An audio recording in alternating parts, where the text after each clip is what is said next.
So this is what we're gonna do, y'all. We're gonna keep having conversations. Me and Steph, we're gonna be cooking, going back and forth, but let's keep having combos and let's just vibe a little bit. All right? Y'all got y'all wine over there? What y'all drinking? We got the wine. So I know you got the whey cellars. We got the two domains over here. We got the domain curry. We got the savion blanc. We got the cabernet sauvignon. So everybody's enjoying some fine wine tonight. Yo, so can y'all tell us a little bit about y'all entry into the wine business and having Please let's talk about it. Yeah. Please do tell. So my sister-in-law and I, Sadell actually started this wine with our lovely vintner John Schwartz, and we love Cabernet Sauvignon, and so we like a big bold cab. Yeah. So one night at a birthday dinner for his mom. Steph, wash your hands, Steph. Yeah, wash them hands. 20 seconds. I'm singing the alphabet right now. One night at a birthday dinner for his mom, I said, you know, you're like a big, bold cab. Like the women in our family are like a big, bold cab, and you're a great representation of that. So we're like, big, bold cabs. Let's get into it. And so it's luscious. It's very forward. And then our second we came out with was this Sauvignon Blanc, and it's super grapefruity and floral. We enjoy doing it. We're so close to Napa. It only made sense. We gotta do a group trip back up to Napa. Yeah, that'd be so much fun. I'm gonna lower this, Chooch. I don't know see the ingredients right here, everybody. Yeah. So what you got? Did you tell everybody what you cooking? Yeah, man, I'm making pasta over here, man. Pasta, little Cabernet wine. It goes perfect. Wait, where'd it go? Hold on. We'll show y'all. Hold on. How do you? Why is it So so I'm cooking. zoomy? I'm getting a recipe out of my chef's book. Oh, that's big time. Right? So here we go right here. Oh. You guys see the whey wine is already with it. So it's already perfect. Wait, so what's in it? What's the protein in it? First of all, this is very healthy. Okay, let's let y'all know. This ain't that pasta that you gotta worry about with the love handles. Yeah. Right? Baby, here. Okay. I'm sorry. My wife don't tell y'all. I'm gonna go ahead and get these onions ready. Absolutely. I'm about to. What am I about to do? Toss these Brussels sprouts. That's what I'm about to do. With some olive oil. We don't have practical insight. Except for these onions, but it's fine. Wait, are we starting with white, or do you want to just get into the red? So this lentil penne pasta with turkey meat sauce. Aisha, what are your thoughts on brown turkey? Because I like brown. You like brown what? I like ground beef, like regular ground round, with the fatty pool of grease on top. We use a lot of a Midwest thing. Like typically, like during the season, we use a lot of ground turkey. But I do prefer ground beef. Yeah. Hey, this masterpiece that I'm making over here. You don't even like onions, baby. All right, so next, No pressure on this is all about making sure that I represent what Chef has really put together for us. Okay, so next, guys, I'm about to throw some garlic in there, only half of it. All right, I'm just letting y'all know my process. All right?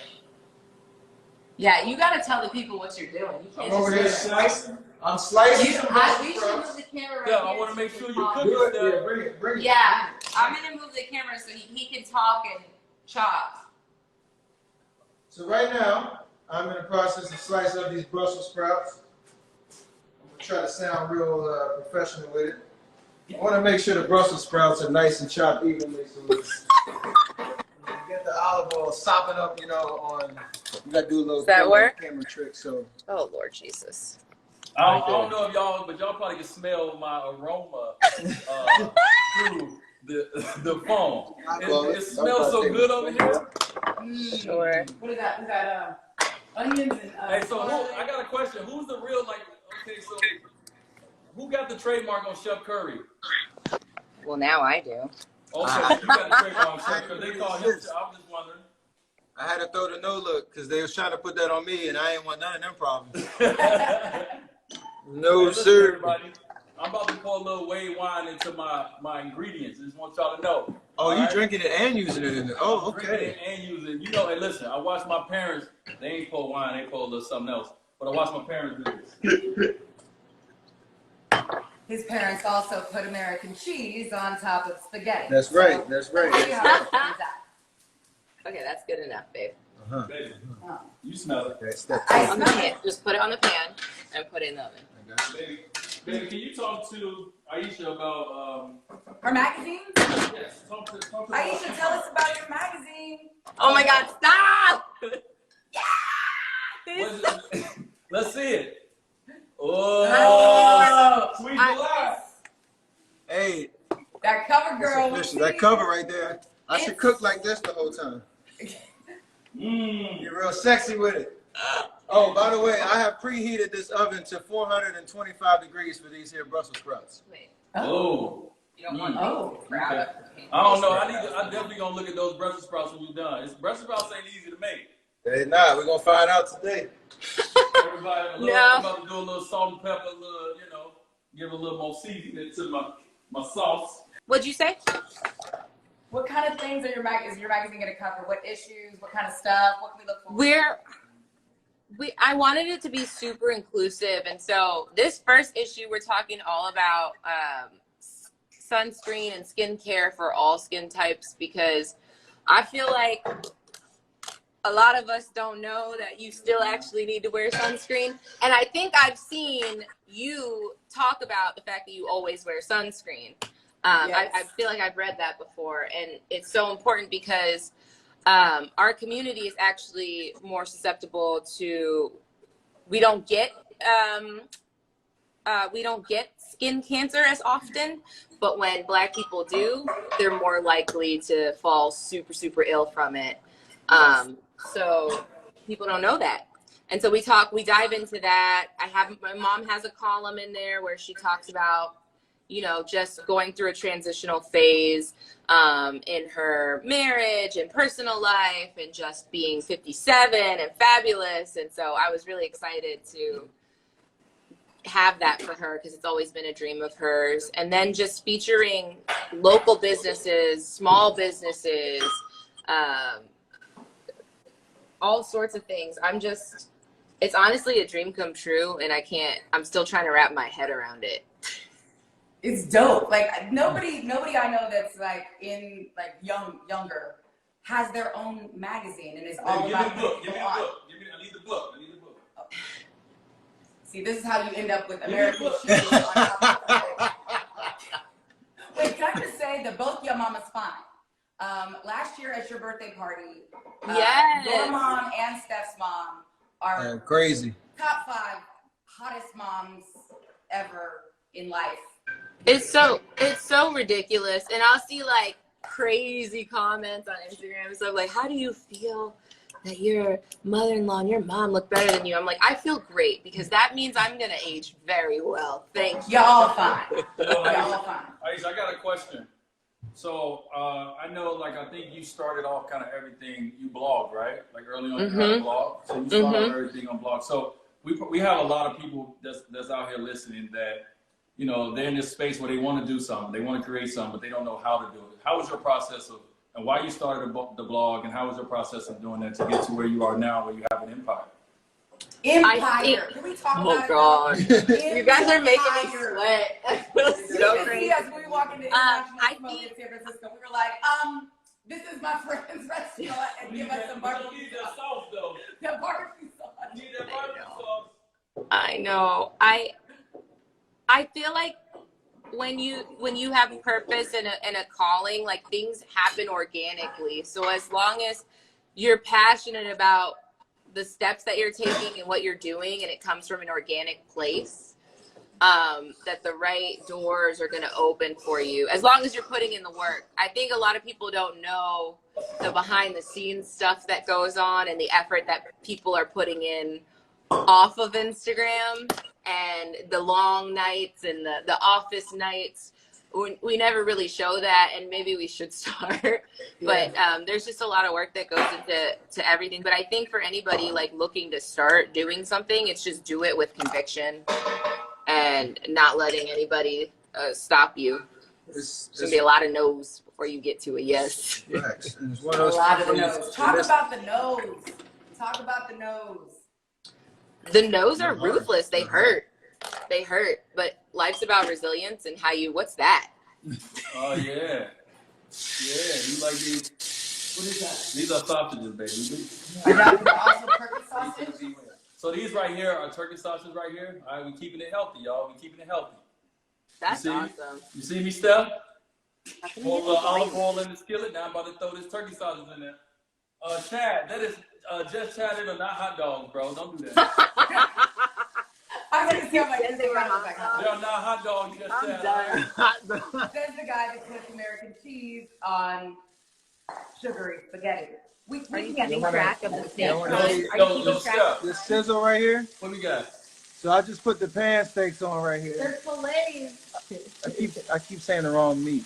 Don't worry about it. It's a pan steak. If we get it. The Pan steak. pan fillet. That's a cardinal sin in the kitchen. You gotta talk to your food like it's got value. Break it down. It's got life. No, bro. It's fillet. You're just cooking it in a pan. Hey, yo, Steph. Yes, sir. I got a question for you, man. What's good?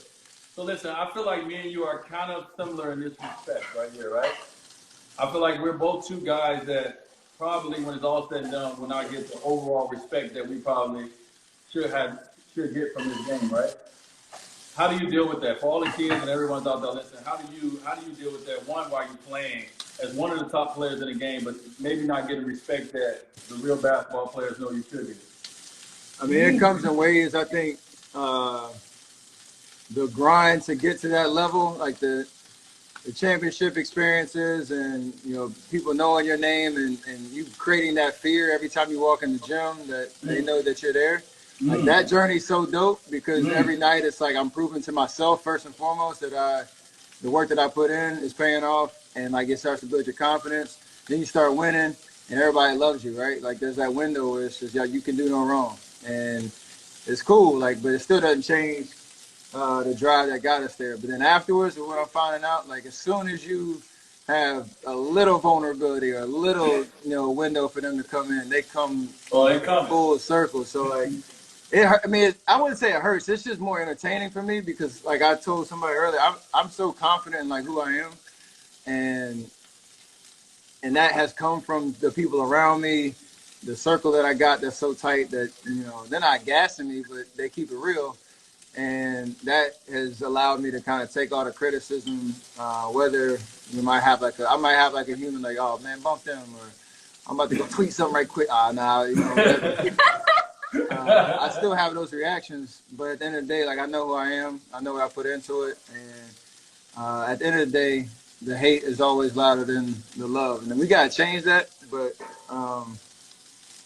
we just deal with it. That's the biggest thing. You just gotta be confident in who you are. I know that comes with work. You gotta prove it to yourself first.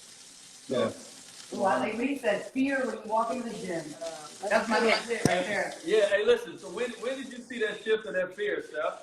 Because I remember, you first came in. When did you see that shift happen? You said the what? When did you see that shift in guys? The look in people's eyes when you came off the court was different. When they got scared. When that fear came in. What time was that in the NBA? I was like, what game was it? Did you remember the game? Y'all. It was New York. It was in New York. It was in New York in 2013. Oh, 2014. That was 2013. That was 2013. That was New York. Wait, how many times? That was when I knew. 54? What's that, like 54? We're 54 and we lost, but. Where can I find one? I remember watching that game. Like in the miss every night. We in trouble.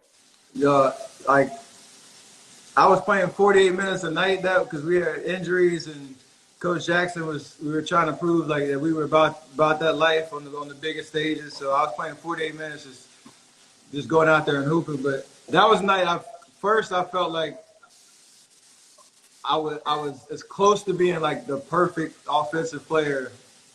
Just like in that moment, I was like, I can do whatever I want to on the floor. Like anything, I can get to the cup. I ain't gonna dunk on nobody, but I can float it. I can shoot it. I can make the right pass. And that was as close as I felt to it. But from there, it was just an avalanche of confidence. And so like the young guys, like coming in now, the journey to get to that point, you're gonna have so many ups and downs. And like the best players are the ones that can stay even keel through it all. Like they can find a way to not feel themselves when they score 50 and not think they have lost it all when they score 8. Like they got to be somewhere in the middle where every night, they just play. And from that point, it was all about establishing confidence. and you can talk to yourself and you can kind of speak it into existence, but until you actually feel it, it's hard to explain. You know? Yeah. I'm interested, like, what was that for you? Just that moment. Was it like that first playoff run? Was it, you know, the first finals appearance? Like, what was that for you? Where you knew, like, I'm that guy? You know what? For me, it was more so than like a performance. It was matchups. So when I first got in the league stuff, like I couldn't throw a rock in the ocean. Like I couldn't. Yeah. So everyone backed all the way to the rim.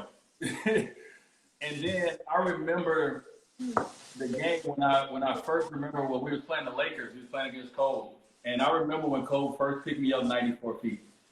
Because at first, he would pick me up underneath the three-point line, go under 2 screens, and let me shoot. So the moment where guys started picking me up 94 feet because they didn't want me to touch the basketball, that's the moment I was like, oh, okay, I got the respect now. You know what I'm saying? It wasn't that I couldn't shoot. It's just the fact that, like, I remember being at the three-point line a lot, and I'm like, I'm not a three-point shooter. Why are guys guarding me, denying me the three-point line? Let me shoot it. But the thing is, they didn't want me to touch the ball.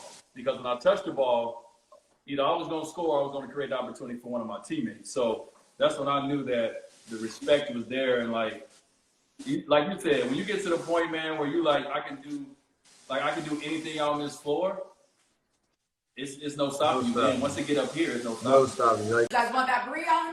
you guys hear me? Yeah. All right, cool. The curtains over there. Everybody thumbs up. Hey, watch We're that. good. Hey, I ain't told nobody something. Get my Teddy Riley going on, man. Now, what happened to my scallops? Yeah, so what happened to them scallops during the break? Oh my God. We almost there. We're there. Yo.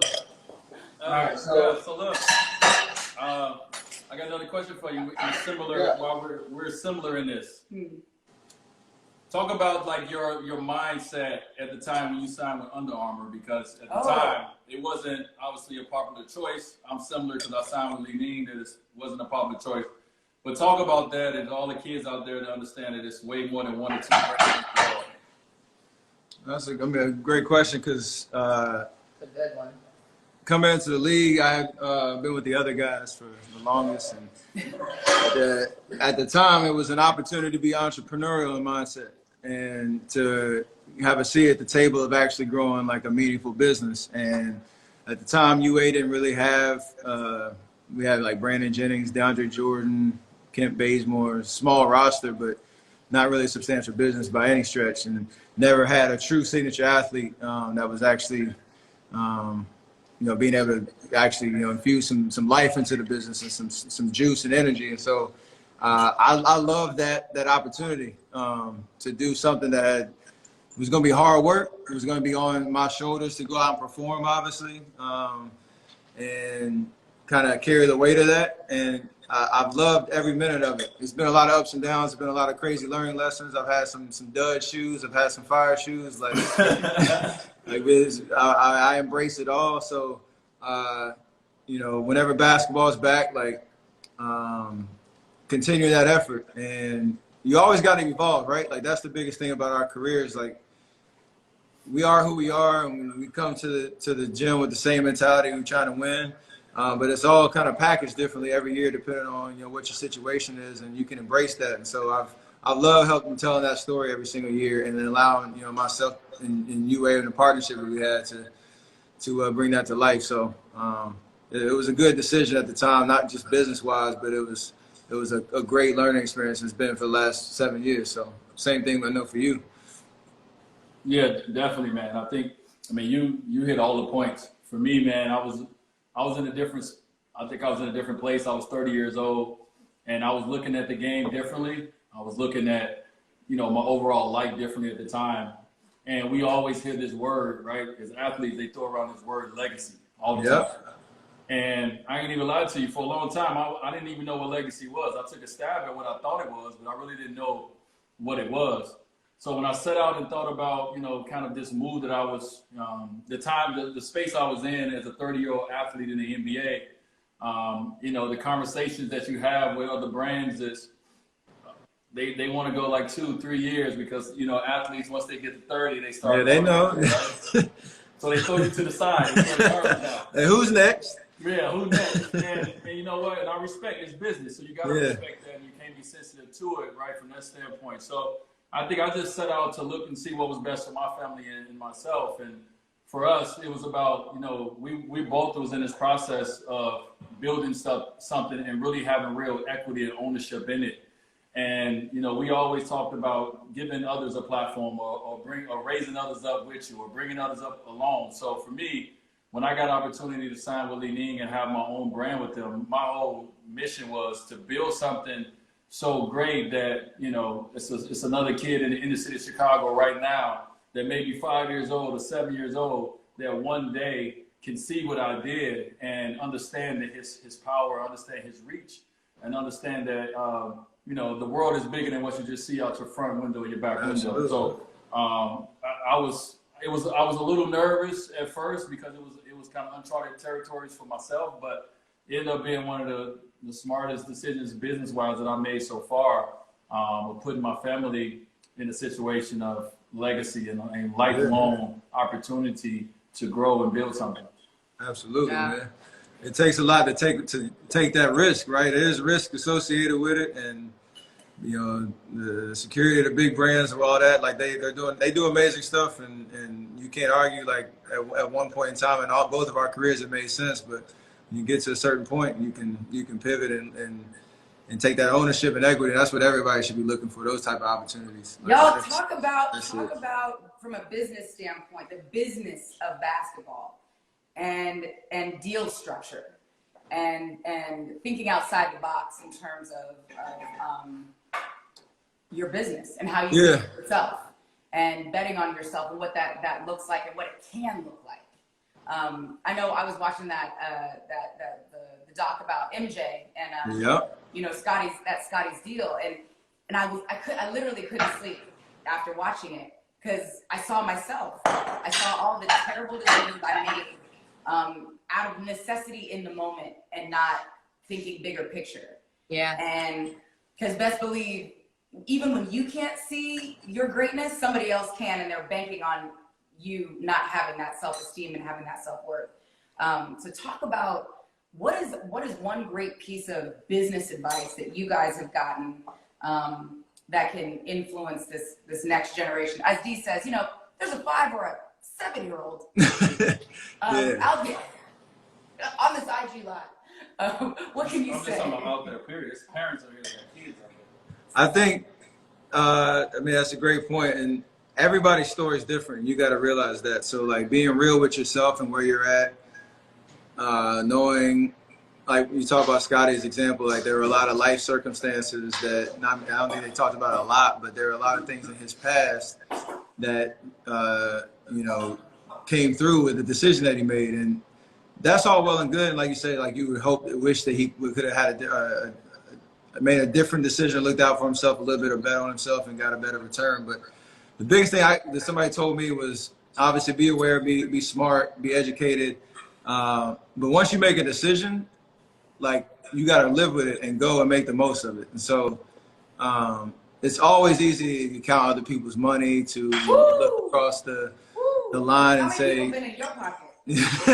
Exactly. What's in your wallet? I'd like to know. And figure out exactly, you know, you can always say you could be better, but, you know, you want to be as educated as you can when you're making decisions like that. Look out and realize your leverage and your worth in those type of conversations, and do your best to protect yourself through that. And that was, like, even for my first contract, and it's kind of been talked about too, like, underpaid for 3 years, whatever it was. Like, I told myself when I put that ink on the paper, like, and especially in this industry, in this business, you can't ever look across and just compare yourself and think that that's the only thing that matters.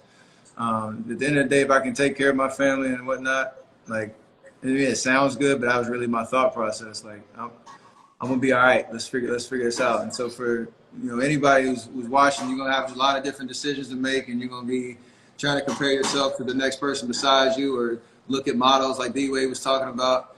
You have to be real with yourself and know where you're at. Have big dreams and visions, but make sure people that are around you are telling it to you straight too. I threw a lot out there just now, but that was perfect. You know, that was it. Yeah. Yeah. Oh God, what do I have? I have a whole freaking line. Good. Hey, Steph, how long do you think I that got a whole lot. I got a whole lot to say. No, I'm just joking. But I can't. I would say, listen, girl, we talked about this. I would say that no matter how nice you are in your personal life and the way that you speak to people and you carry yourself and you go about things, when it comes to business, a part of you when it comes to the fundamentals has to be regimented and a little bit ruthless, or else people are going to take advantage of you, bottom line. So like you can't have the same, you got to step outside of yourself a little bit and really read between the lines when it comes to your business. And ruthless doesn't mean being an asshole. It just means standing up for yourself at the end of the day. And then I would say, there was what feels like ruthless to someone else is you creating boundaries. Yeah. Right. Yeah. Right. Like it's okay That's to all it actually is. value yourself as well. Like it's fine. It's not, you're not arrogant. You're valuing yourself. And You're I not think brand new. that's okay. It's just called boundaries. Exactly. And for me, I think at a certain point, I was so gracious and had so much gratitude and thanks for everything that I was doing. And I didn't want to seem, so over the top and like I had an air to myself. So I was the yes woman. And it took a lot of time, many years for me to realize like it's fine to say no. And I'm going to start saying no a lot and it's going to become my favorite word. So. Well, they want you to be grateful for crumbs, right? Right. Yeah. There you go. Finish. Woo. That looks great. He's Everybody out there. on top of the steak. Hey, Steph, come and look at this masterpiece right here. There is no American. Yum. I love that we There was finished no at the sugar. same time. Come on. Wait. That looks great. I'm over here plating. That's perfect. You want more? Okay. You let it fall off to the side. Okay. All right. You let it fall off to the side. Oh my goodness. Okay, you plated it. Oh, the sky's about to fall off the plate, but we got the fillet, we got the Brussels Hold sprouts. on, let me get it. My baby over here sweating like bean lions. Hey, listen. I ain't sweated this much since I ran around out here and that game went on y'all, Steph. Yo! What did you say? Hey, I'm standing underneath the rim like this, like. Hey, did you think it had a chance? I was right underneath the basket. I saw it online the whole time. That's why I didn't move, and I didn't have the nerve to catch it out the rim. I should have ran over and handed it to you. Yo, how funny would that have been if you would have ran and chasing me to give me the ball? Yeah, I hear it, Dwayne. Get your ass out of here, man. This is so dope. Go ahead. Give me. I'm gonna sprinkle it. There you go, E40. Everybody. Oh, What's babe. that? No, babe. Would you put a little? Little So time. look, we add a little time on that, and a little cheese. It's so high. Listen, it's for the That's people. like a high arcing shot. It's for the people. The people don't have to clean this up. It's for the people. Ooh, are we eating right now too? We're eating We right gotta now. taste it. Making everybody mad. And he knows I can't do dairy, but You put cheese on it? he put cheese on it. But it's okay. Just a You're little just gonna bit. give him you're just And gonna I'm give him gonna some have a little bit presents. of farts. You're gonna give him a gift tonight. My little bit of farts is gonna be super romantic. Wait, hold on. Take a drink of our wine. Can we back it up? Back it up a little Wait, bit. yours done, right? So yeah, hold on. I got. Can you tilt it? I'm gonna do this right here. So Ooh, I'm So excited. they can see. So they can each, everyone There can we see go. our first bites. Here we go. right here, Go right a for nice medium That's steak. delicious. Doing good, babe. Mm-hmm. Go ahead. Okay. I can smell it. I don't even need to taste it. I know Babe, it's you good. did a great job. Put it this way. I don't know if I've ever been more defeated in my life because I actually was nervous. I got to the end. I played the food, but I've been tasting her food for so long. I know what that tastes like. I was hoping in my mind that that was what it was gonna taste like. Really good. You did a great job. I did all right though. I just know what saying, you set the bar so high. Can we get on your cooking show? Can we come on and like, you know what I'm saying? Bye bye. What's up? Heck yeah. Babe, this is almost clear taco. This is I'm gonna give good. it a 9. Hey, look, Steph. That's the question I have for you too. What did you give Aaron Gordon on that last dunk?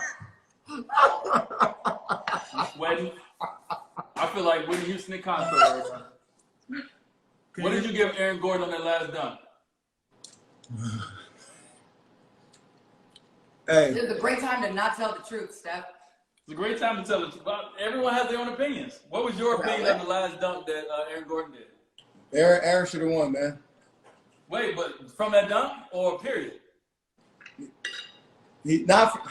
That dunk was not his best, but he should have won. He had the better body of work. So I understand the dilemma. I just know Aaron Gordon should have won. Right. But we talking about the last dunk. Would you have gave him a 9 or gave him a 10? Because up until that point, I gave Aaron Gordon a 10 every time. Honestly, I would have been biased, and I would have said, yeah, he got a 10.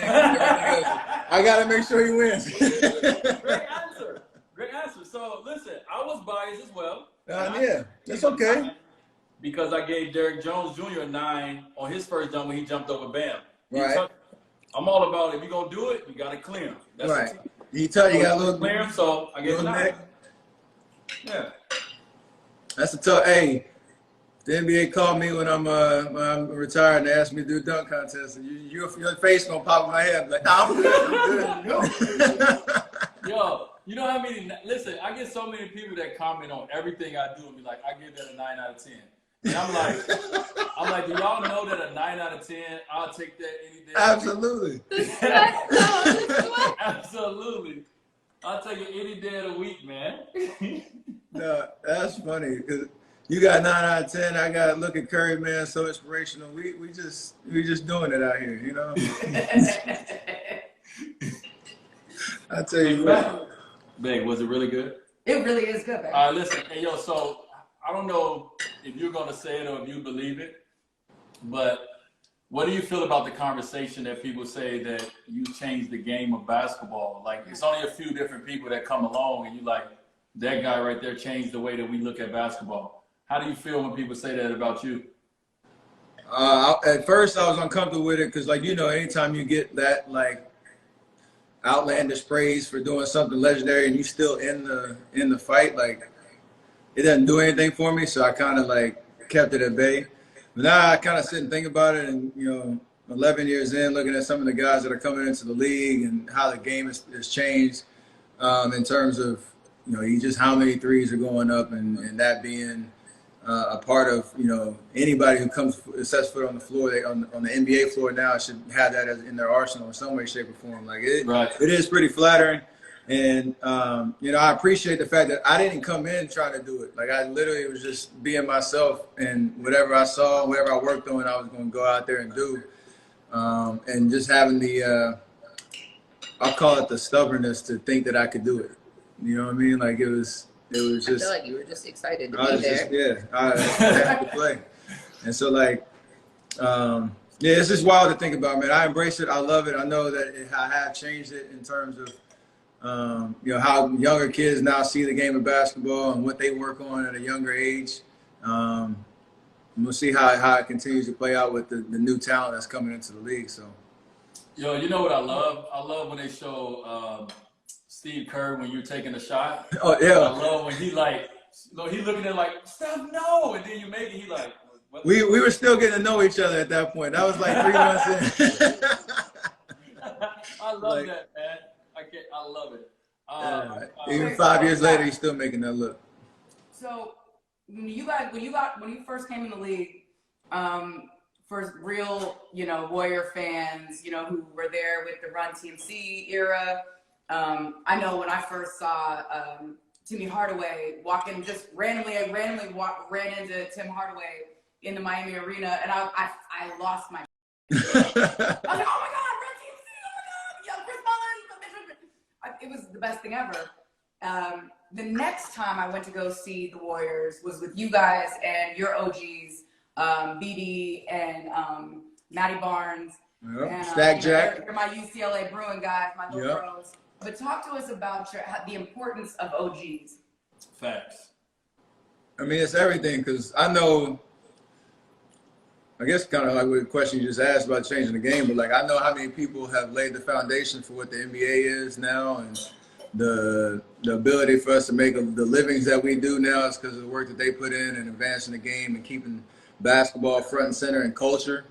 And in that respect, so like I got nothing but respect and just praise for anybody. The fraternity it's not that big if you think about it in terms of the grand scheme of life and how many people put on the NBA jersey and made a name for themselves. So the craziest thing is now is like I know a lot of them are dealing with like the wave of social media and anything they say and how they judge and view today's game is going to catch headlines, and sometimes they just be wilding out just talking. But for the most part, like a lot of them respect how we've carried the torch. And I hope to do that. I know a lot of guys in the league today can't wait to be in that position where they look back at the work that they did and say, oh, these kids out here, you know, because of what we did in our careers, they get to hoop and take care of their families and grow the game. So it's pretty crazy to think about. That was one of my biggest fears, is that when D signed on for his TNT show, that he would become an old hater. Like, well, I'm not. Hey, that's real talk though, because you got to be truthful and honest. You got to give an opinion. Yeah, I was actually afraid of that. Like I never wanted to leave the game and become that guy that talks about, you know, all the players that's playing the game. You know what I mean? And especially the further and further away you get from the game, the more and more the game changed and it's different than what you remember. And we all have this mentality that, oh, I would have did it this way, or I wouldn't have done that. So I never wanted to, like, I don't want to, not never, because, you know, this is going to go on for a while. I don't want to lose myself in the process of being on TV and talking about the game of basketball I love. You know what I mean? I still want to be able to have sex with him.